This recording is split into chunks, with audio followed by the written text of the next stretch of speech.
All right, so Gina did tell you a little bit about me. I'm a pharmacy tech here. I've been here for about 2 years. I did have my surgery with Dr. Kralakian November 4th, 2013. It's a date that will indelibly be imprinted on my mind, probably even more so than my anniversary, to my wife's chagrin. But by a quick show of hands, I'm kind of curious where everybody stands in this room. How many people have actually had the surgery? Okay, so very large majority. How many people are just kind of thinking about it and not really sure whether that's going to be the right move or not? Okay, awesome. You know, honestly, surgery is a very, very, difficult choice to make. It's a very personal choice. It's something that each individual kind of has to come to on their own. For me, it was multiple people telling me. It was multiple people putting their money on the line and pulling me aside and having these talks, and honestly, it was something I should have done years and years before I did.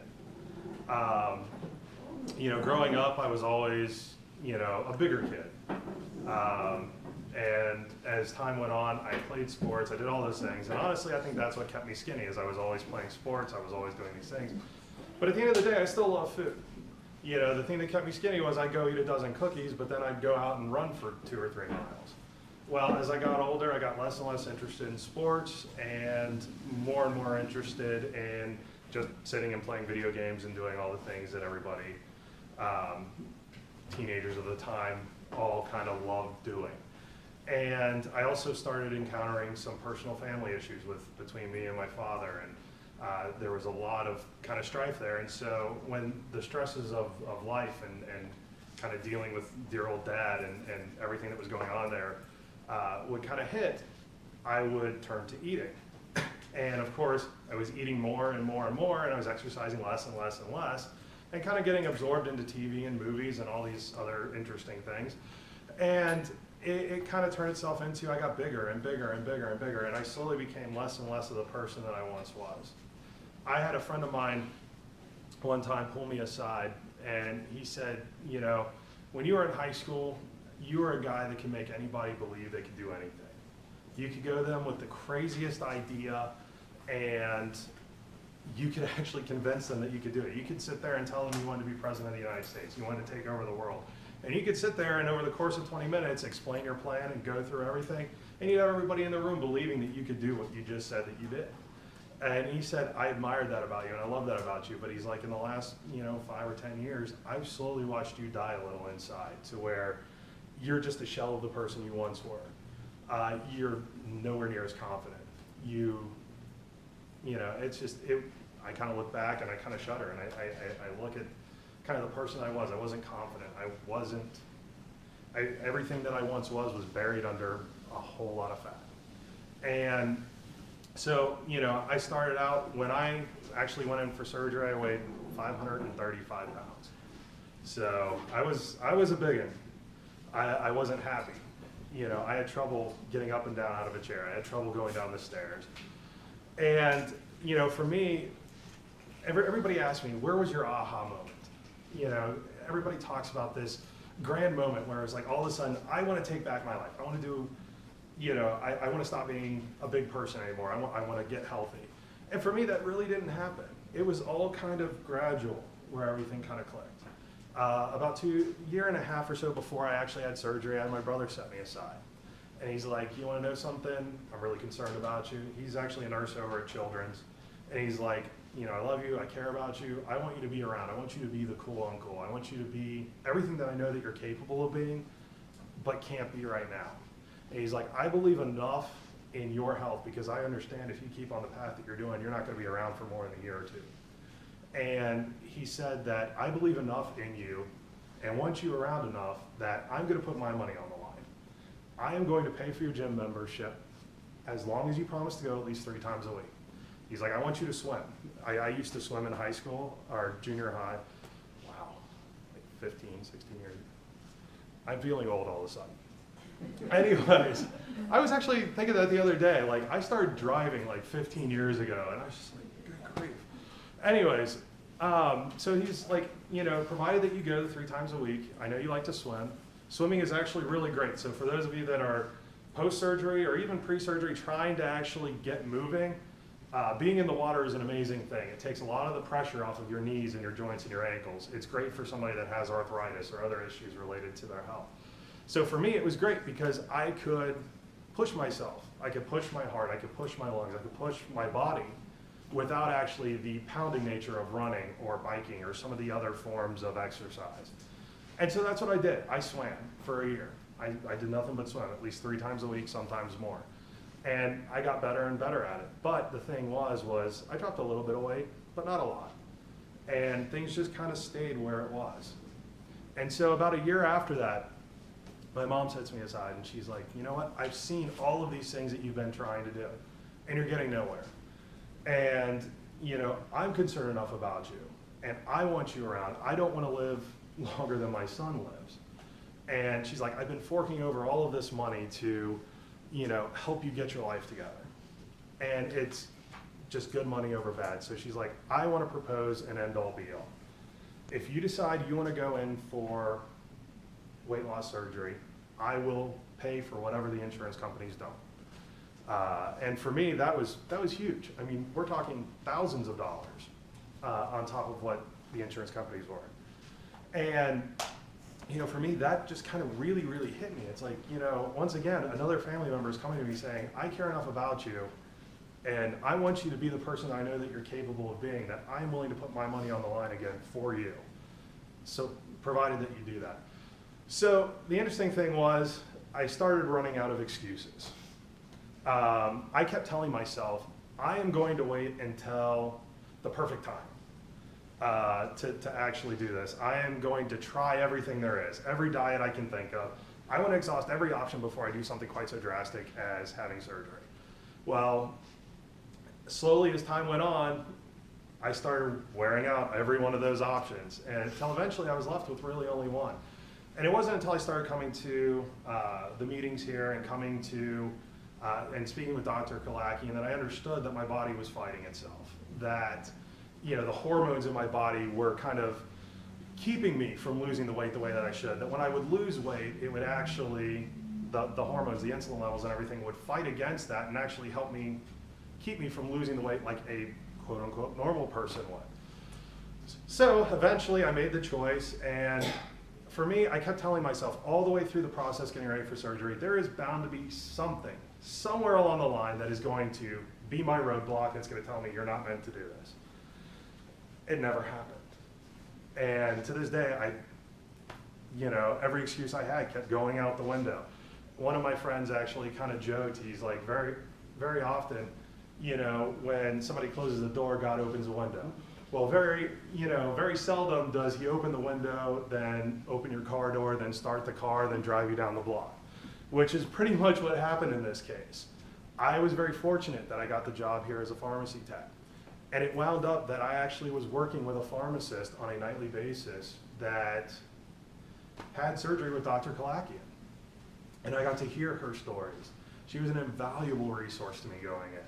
So there's one kind of divine providence, or whatever you want to call it. And then it came time, all right, I'm going to sit down and I'm actually going to do this. My mom had the talk, I'm going to sit down, we're going to start looking at insurance. And most insurance companies require 3 months, 6 months, maybe a year of doctor-supervised weight loss. My insurance through TriHealth, once again, because I got the job here, there was no wait. They're like, if you want to go Monday, let's go. And I'm like, whoa, this is a little quick. So I still went through the process. I still saw the psychologist, the nutritionist, and everything else that's involved. But once again, it's just everything was you know, I did it in November, a time that's notoriously difficult in our pharmacy to get time off. It's cold and flu season, everybody's getting sick, the pharmacy numbers are through the roof, we're picking drugs like crazy. And of course, what winds up happening, I actually get off at a time I shouldn't be able to get off. So every one of those roadblocks just kind of very easily, no fight whatsoever. So it got down to it, I'm like, well, looks like I gotta do this thing. And I showed up here the day of surgery, everybody was a nervous wreck but me. I don't understand it. And I think it's a testament to the fact that you've got to be in the right frame of mind, in the right headspace, and knowing what it is that you're about to do before going in. Everybody kept talking about, you know, and actually going into this, I was I was nervous. I kept waffling back and forth between, this really, really like kind of at peace feeling, like, all right, I know I have to do this, let's do this. And then 5 minutes later, I'm freaking out in my head, like, what the hell am I about to do? And it happened like all the way up until surgery, except for the day of surgery. I got up calm as can be. I'm thinking, all right, somebody's gonna need to give me some Ativan or something to calm me down and knock me out. Not a thing. Everybody around me was crying and freaking out and all that, and I was just cool. I can't explain it. But ultimately, before I went back for surgery, as a lot of you are very familiar, they have you in the room, they get ready to start wheeling you back, and they're like, all right, all the family gets to huddle around and say, see you in a little bit. And everybody starts saying their goodbyes, some tearful, some like, best of luck, like, and then my mom leans in. And she said something that kind of weirded me out a little bit at the time. But it's something that honestly has stayed in the back of my head ever since. See, going into this, Dr. Kalakian, as a lot of you are aware, is very good at giving people kind of harder to take news, and you leave still feeling pretty good about it. And he prepared everybody for the fact that there was a chance I could wake up in the ICU, that there was a chance things could go south. I mean, things do happen. Obviously, if you're going into surgery, you're going to be kind of faced with all of these, sign this, how long are we going to keep a tube in before we pull it, it's all crazy. But ultimately, my mom leans in and she's like, no matter what happens in the next 48 hours, I want you to fight. And for me, that was kind of rough. I almost lost it right then, but for some reason I still stayed calm, but it stayed in the back of my head through the whole process. And every day since surgery, I wake up and I still hear that, no matter what happens, I want you to fight. Because for me, from that point on, and when I woke up from surgery, I remember, because I was really groggy when I came out. I'm coming in, coming out, really nauseous, all sorts of fun. And I remember like looking up and I kind of vaguely see like my wife and my mom, and then I see my brother and my grandma, and then eventually I see Dr. Kalakian. And he's like, how you doing, bud? And I'm like, oh. Yeah. And he looks at me and he's like, well, welcome to the rest of your life. And to me, like, first off, I was groggy. For all I know, he was a kangaroo and I was on some weird crystal meth kick. But it just like, these drugs are great. I had no idea how good the drugs I was dispensing here were until I actually got to get on them. But for me, that was interesting. Like the rest of my life, okay, well, that's cool, I guess. And then came the fun of trying to figure out how to eat again.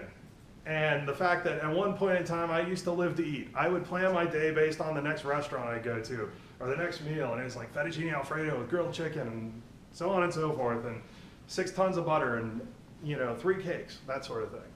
Well, all of a sudden it became, I gotta plan every aspect of my life with food, and I hate it. Like, I never thought I'd hit a point where I really detested food. I was just not a fan. For me it was like, crap, I gotta eat again. Like, I never thought I'd hit that point in my life. But that's the thing, like, directly after surgery, every waking second of your life, it revolves around food from a completely different perspective. I sat there with a little shot glass that every 8 minutes I had a timer that would go off, and all right, shot of water. Every 8 minutes. It got to a point, like, I'd hear a buzzer, and I'd just kind of instinctively start going like this. But, and then it's trying to figure out, okay, well, good grief, I've got to take this calcium pill, it's like this big, and I eat it and I'm full for an hour and a half. Like, okay, well that's great, now I gotta get 4 more down. Somewhere in here I gotta get food, I think. But it's understanding that whole process, and from there, I had a lot of time at home. I had 6 weeks after that.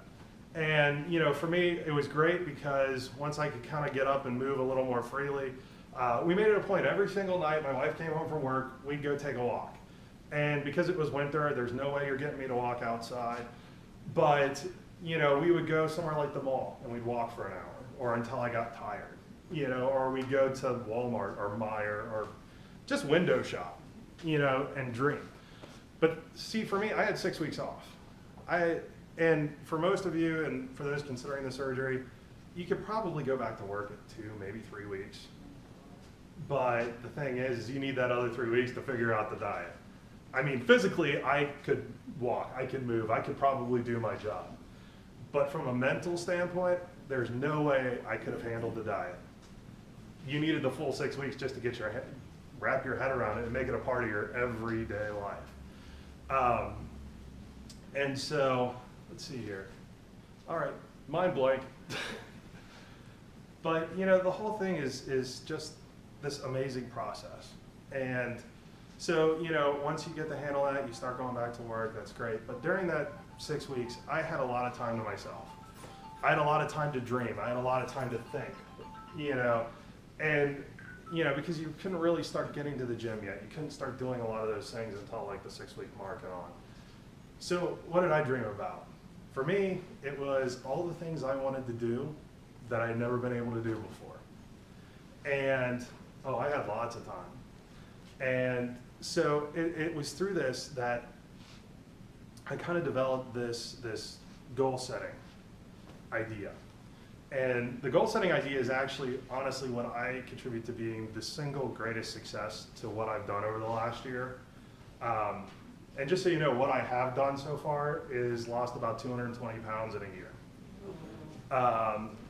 So it's kind of nuts. If you would have told me I would have lost a whole person and a half in a year, I would have told you you were insane.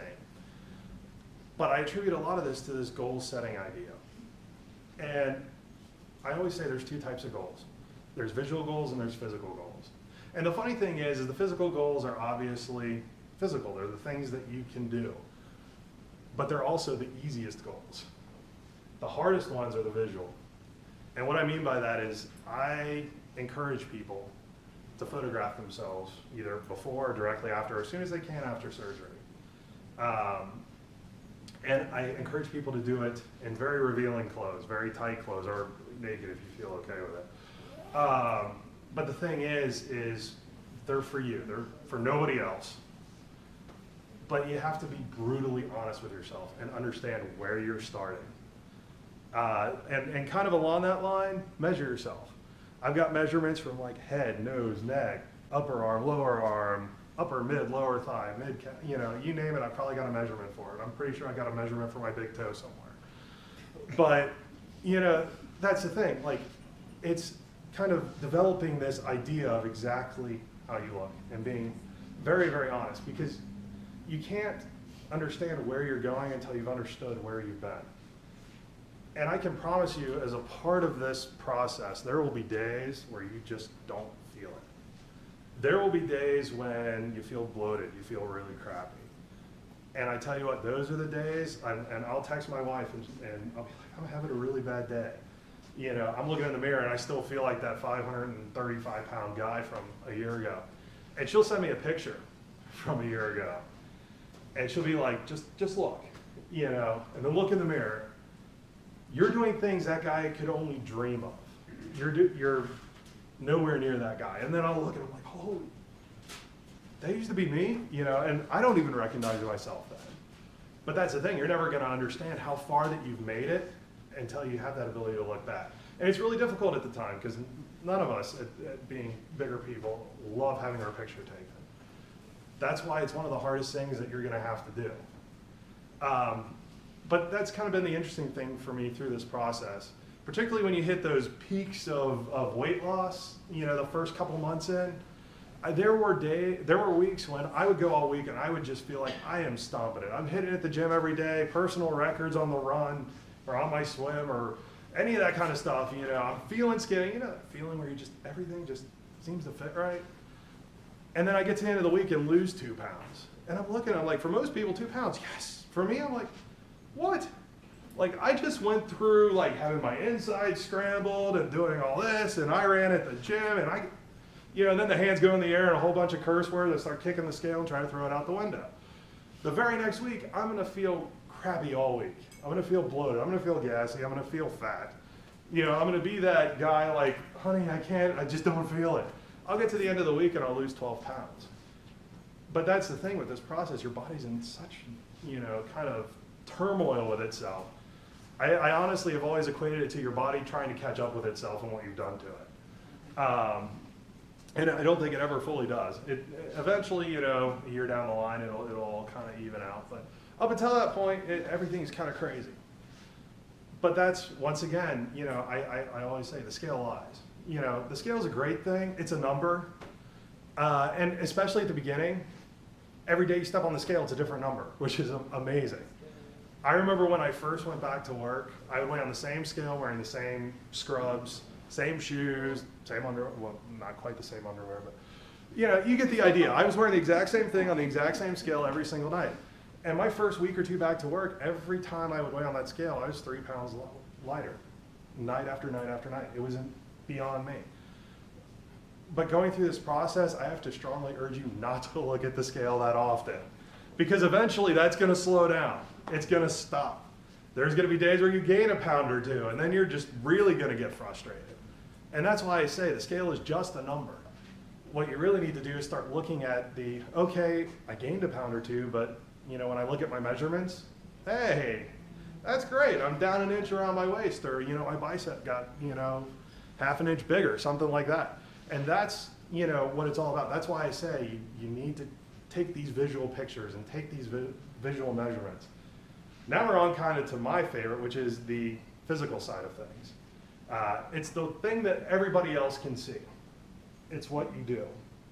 And I had 6 weeks to dream and to plan and to think. And I encourage people to dream big.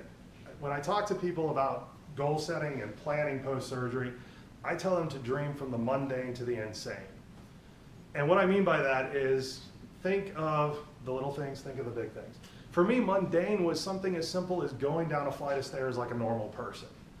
It was, you know, instead of this, you know, half shuffle down the stairs praying I didn't break an ankle or the stair itself, you know, all of a sudden I'm going down like this, and this was probably 5 or 6 weeks after surgery.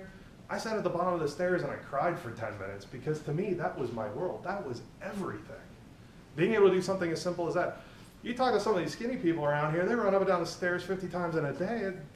To them, that's nothing. That's an everyday thing. To me, that was my world. That was my mundane. Now for me, my insane is kind of a fun one. For me, I always felt like, you know, my body, I spent so many years abusing it, not living up to my potential, all the things that I was actually capable of doing.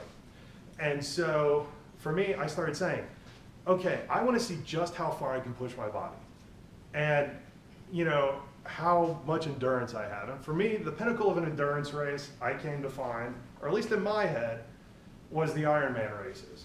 Now, how many people here are familiar with the Ironman races? Okay, quite a few.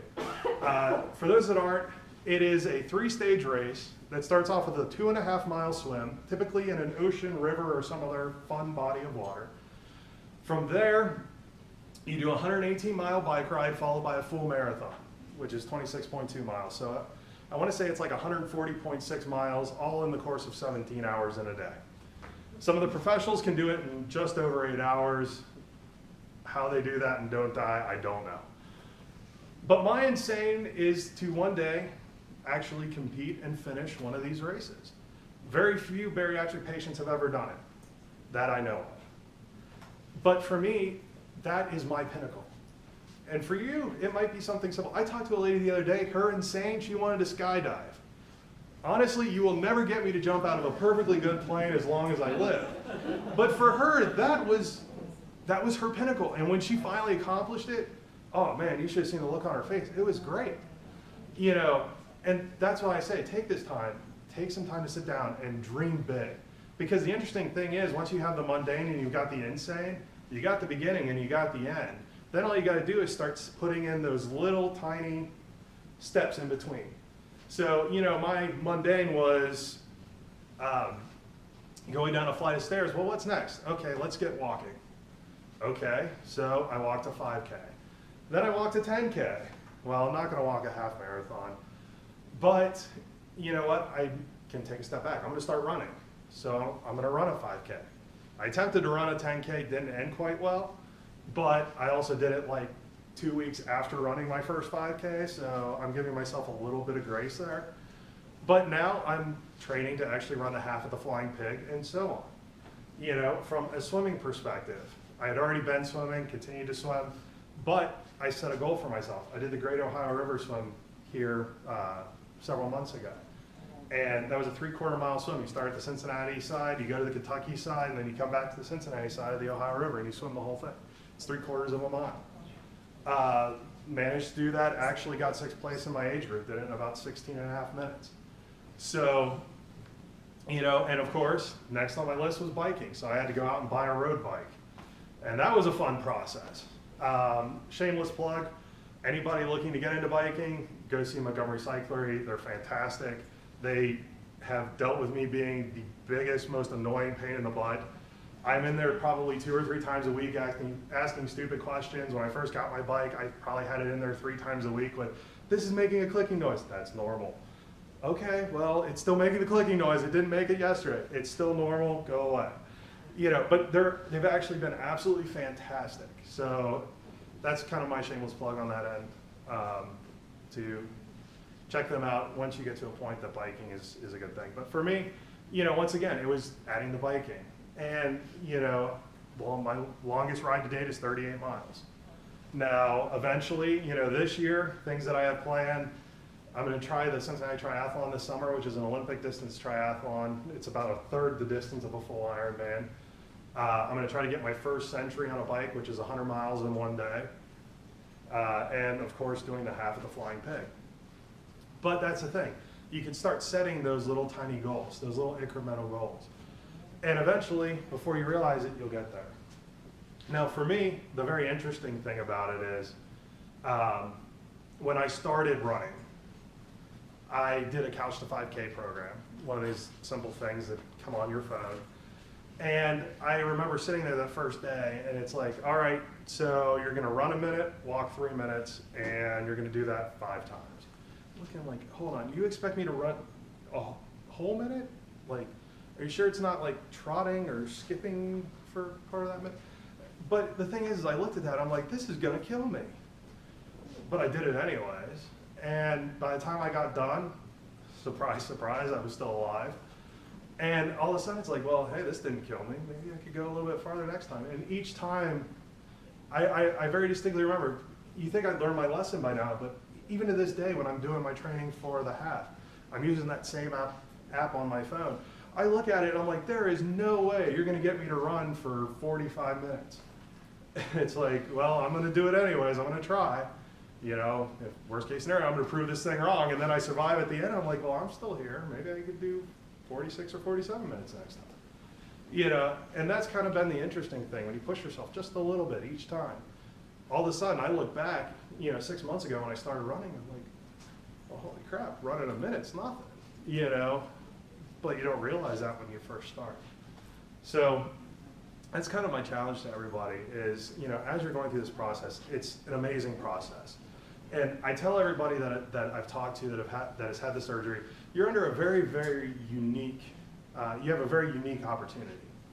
And it's because when we're kids, we actually learn how to walk and how to run and, you know, how to use our bodies. But none of us remember that. But everybody here gets an opportunity that the skinny people don't get.